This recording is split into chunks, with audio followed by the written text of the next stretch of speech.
Hello everybody, and welcome to another NHL 22 video. We're going to be pumping these bad boys out as fast as we possibly can.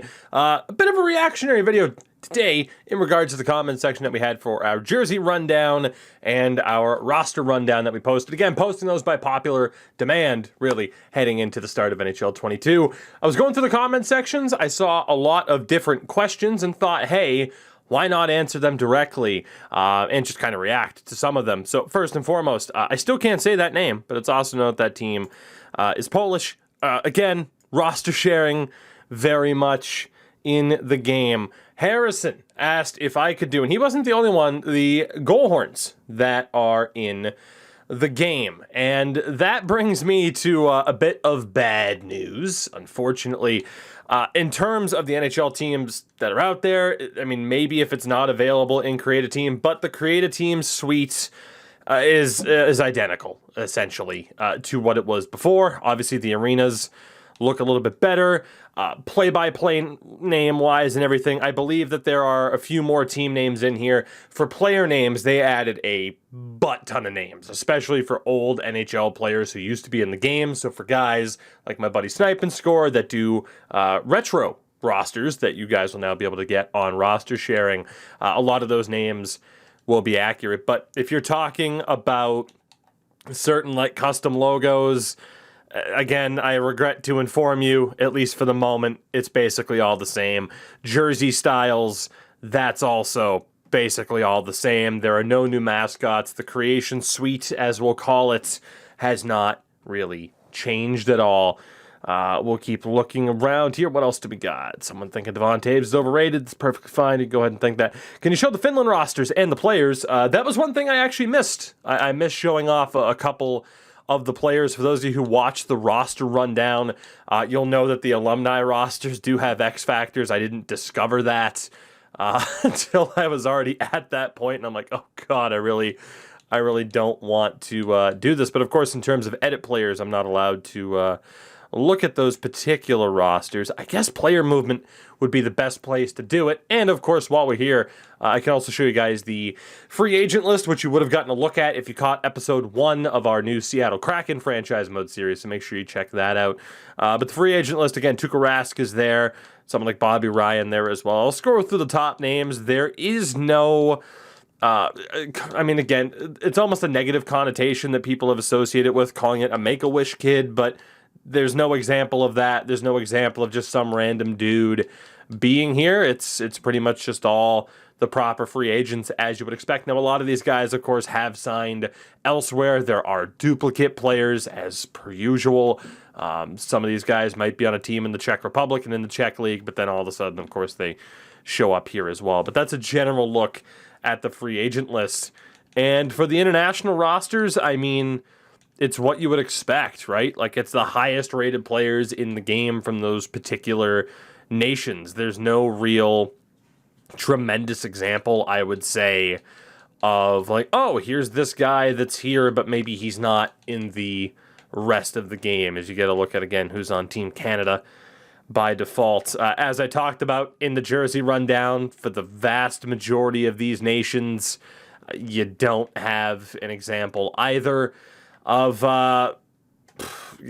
licensed rosters as well, so it's a little bit rough. But again, for the Czech Republic, like Yager's in, but of course he's back in the game anyway. Kladno is in the game at this point in time. So I can continue to scroll through some of these. I mean, again, Sweden, actually no, Finland was asked for in particular. So here, we'll scroll through the Finnish roster as well, but beyond that, I think you guys kind of get the general idea. If you want to see me scroll through a different roster for a national team, feel free. And by all means, I can go ahead and do that. Will EA ever add the Sharks jerseys from the 90s? I doubt it. The best we're getting is kind of the reverse retro. What else do we got? Again, just people talking about other things. In terms of the NHL 22 changes across generations, I do believe that, yes, Frostbite is on PS4. The X Factors are definitely on PS4. Obviously, there are going to be slight differences between the power of the consoles and some of the graphics fidelity and stuff like that. At the very least, there should be an X factor for playoff performance. I completely agree, and I'm surprised that there wasn't one. The closest thing that we have, and I'll switch back over here, And of course, you know, I've already gotten stick for daring say that Carey Price shouldn't be a 90. But for example, with my player ratings, right? I already have the plan that Carey Price is going to have X factors. He'll probably have his own ability as well. By the way, the news came out today that Carey Price, there's some stuff going on with him. Best wishes to Carey Price. Again, I will comment on his play on the ice, but in terms of like who he is as a human being, he seems like the nicest guy in the world. So best wishes to Carey Price. But for example here, what ability was it? There is a particular ability that I feel like describes Carey Price incredibly well, and dialed in has to be it. And I know it's cut off a little bit by my webcam, but advanced boost in reaction time, recovery, and save ability after making 15 saves in a game. I'm pretty sure I'm giving this to Carey Price as his own ability because that describes Carey Price perfectly. If he gets hot, he's almost unbeatable. That describes him perfectly. And he can still be an 87, an 85, even an 83, but you give him that ability and it really helps define who Carey Price is as a player. Unless, of course, you're someone who still says the team in front of him is garbage, which is bullshit. Get out of here with that nonsense and that illogical defense. Indeed, I already responded to Antoine here. I am on a Series X at this point, and yes, the menus are incredibly fast. In terms of a roster doc, when it comes to editing and sharing for me, I'm not so sure about that because that is a lot of extra work. I wouldn't bank on that, but again, you do have a lot of guys on PS4, PS5, on the PlayStation side of things who plan on making great rosters. Like flat out, if you're not on the Xbox side of things like I am, I don't think you guys are going to be totally shafted. And let's be honest, you know, there are people who will put in as much work as I do. There are people who will probably put even more work than I do, right? Because they might have that much extra passion for it. It might not even be just a matter of time. Granted, I do balance a lot between the videos, the streaming, the podcast, and everything. You guys aren't going to be left out in the cold when it comes to stuff like that. Indeed, the question was asked about goalie gear, and you know, Reddit's already discovered this. There isn't a ton of new goalie gear, if any. You know, a lot of people are very upset and disappointed that the true brand gear is not in because of the popularity, of course, that brand's really had as of late. I don't know for sure if there are any new pads in the mix here, but for the most part, it is the same old, the Vaughns, the Warriors, you know, of course, the CCMs and the Bowers and everything like that. Coho still has their pads in there. Like I said, if any of these are new, of course, Brian's is still in as well. If any of these are new compared to what we had at the end of NHL 21, I got to be honest, I didn't play a ton of goalie last year, and I didn't really pay attention to the equipment that was in the game. But that's what you have for equipment for the most part. And again, same thing with the blockers. There is no true gear in the game right now. I don't know if they have any plans on adding it. I don't, right? I simply don't. They might not. I'll mention this as well. I feel like a lot of the goalie masks are probably going to be the same, although this new... Holy shit, this Coyotes mask. Whew! Look at this thing, dude. Oh my god. Let me know.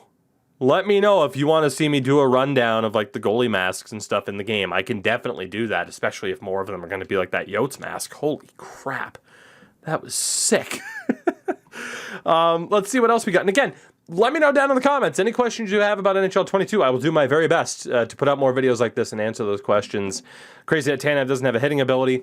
If you watch the roster rundown, you'll know that's one of my biggest pet peeves is a lot of lower level guys don't have the hitting ability. Not that Tanev's a lower level guy. He's not a superstar. He should still have something related to checking. Is there anything else? A lack of enforcers. I agree with that. To be honest, were there any other questions here? I'm not sure at this point. The goal horns was another one of the big ones. Like I said, and I actually did kind of forget to touch up upon that. We can go back to that in a second. In terms of me in the roster editing process, again, Jack had the question here of am I going to wait until EA adds AHL players? I might not, because I might not have to wait that long to do that. I don't know if it's as big of an issue because it's one of the things that myself and other people with contacts at EA really pressed them on was to say, hey, can we figure out why custom players have that issue of putting up a crap load of shots compared to everybody else. Again, not entirely sure if that's going to continue to be an issue. But here we go. For the particular goal horns, and actually, allow me to, we'll switch over to this mode here. We'll go through these actually at the end of the video. Let me see if there was anything else to touch up upon. Need to have dark mode, I agree, or change some of the other colors. Of course, people commenting about some of the things that were wrong with the jerseys. I agree with that as well. Jack Hughes not having abilities. Players can develop X factors. I have seen that happen myself. In terms of like low elite potentials, low top 6, do they develop well? Time will tell, especially with that Seattle series, and like medium top 4 defensemen, will they develop well? I'm not entirely sure. I'm not entirely sure. This was another question from Dwayne. Can NHL teams be substituted for other leagues and franchise? No, it is still just alumni teams. I can show you that example as well. And I think that was kind of the last video as well. Again, there were a lot of questions about the jerseys, the new custom logos, if there were any of those. I think we're good.